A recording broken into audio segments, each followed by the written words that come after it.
Everyone, তোমরা সবাই কেমন আছো? আশা করি তোমরা সবাই খুব ভালো আছো আর আমিও খুব ভালো আছি। তো আজকে বাড়িতে বানাতে চলেছি আমি চিকেন চাউমিন। তো ফার্স্ট টাইম নিজের হাতে কিছু বানিয়ে আমার বাড়ির লোকদের খাওয়াবো। হ্যাঁ, এর আগে মিষ্টি বানানো বাট আরও অনেক কিছু বানিয়েছিলাম, বাট চিকেন চাউমিনটাই ফার্স্ট টাইম বানাবো বাড়িতে। তো কীরকম কী হয় আমি কিচ্ছু জানি না, ফোন দেখেছিলাম একটুখানি তবুও কিছু বুঝতে পারিনি। আর যেটুকু বানাবো সবই আমার নিজের বুদ্ধিতে বানাবো আমি।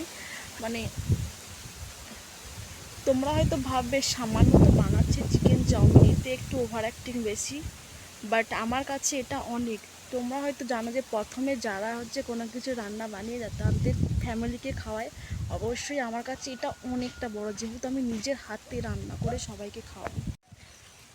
আমি ভিডিওটা বিকেলবেলা থেকে শুরু করলাম, যেহেতু তোমাদের সঙ্গে অনেক দিন পরে ব্লগে আবার আসলাম। একটু গল্প গুজব তোমাদের সঙ্গে করাই যায়, সবসময় তো রান্না এটা সেটা হ্যান ত্যান অনেক ভিডিও ছেড়েছি, বাট তোমাদের সঙ্গে এত ভালো মতন করে গল্প করা হয়নি।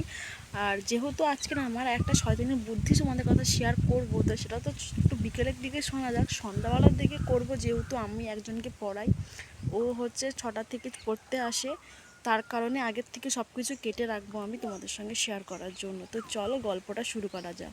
যেহেতু কালকে আমাদের বাড়িতে আমার বাবা মাংস নিয়ে এসেছিলো, বেশিরভাগটা সলিড পড়েছিল, তাই ওখান থেকে আমি চিকেন চাউমিনে দেবো বলে অনেকটাই কিন্তু আমি সলিড মাংস সরিয়ে রেখেছিলাম, ফ্রিজে আছে এখনও পর্যন্ত। তো এটা শুধুমাত্র আমার মা আর আমি জানি, বাবা জানে না।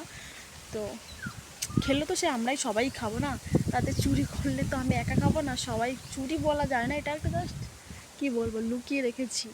তো সেটা দিয়েই কিন্তু চিকেন চাউমিন বানাবো আজকে। তো দেখো গাইস, রোদে পুরো কালো হয়ে গেছে, কালো দেখো, কপাল টোপাল পুরো কালো হয়ে গেছে রোদে। কি আর করা যাবে ভাই, আমরা গ্রামের মেয়ে, আমরা তো কালো হবই। ছাড়া আমার এই সমস্ত ফালতু কথা তোমরা কেউ কান দেবে না। তো রেসিপিটা তোমাদের যদি ভালো লেগে থাকে অবশ্যই কিন্তু আমার এই ভিডিওটা শেষ পর্যন্ত একদম দেখতে থাকো, একদম স্কিপ না করে। তো চলো ব্লগটা শুরু করা যাক।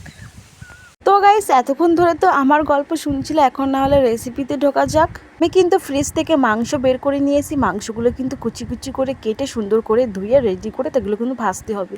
তার জন্য এখানে নিয়েছি আমি আদা, রসুন, গাজর, বরবটি, ক্যাপসিকাম আর গরম মশলা ছিল, এটা এখানে দেখানো হয়নি।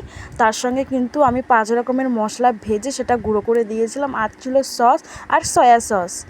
তারপরে দেখো মাংসগুলোকে ভালো মতন করে আমি ভেজে নিয়েছি, তারপরে কিন্তু কারেন্ট চলে যাওয়ার কারণে আমি কিছুই দেখাতে পারিনি।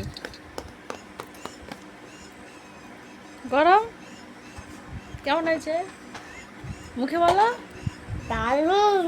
তো এই ভিডিওটি কেমন হয়েছে অবশ্যই কিন্তু তোমরা like, comment, share and subscribe করে দিও। আর আমি চাউমিন খাই, তোমরা বাড়িতে বানিয়ে খাও। টাটা গাইস, দেখা হচ্ছে অন্য কোনো ভিডিওতে।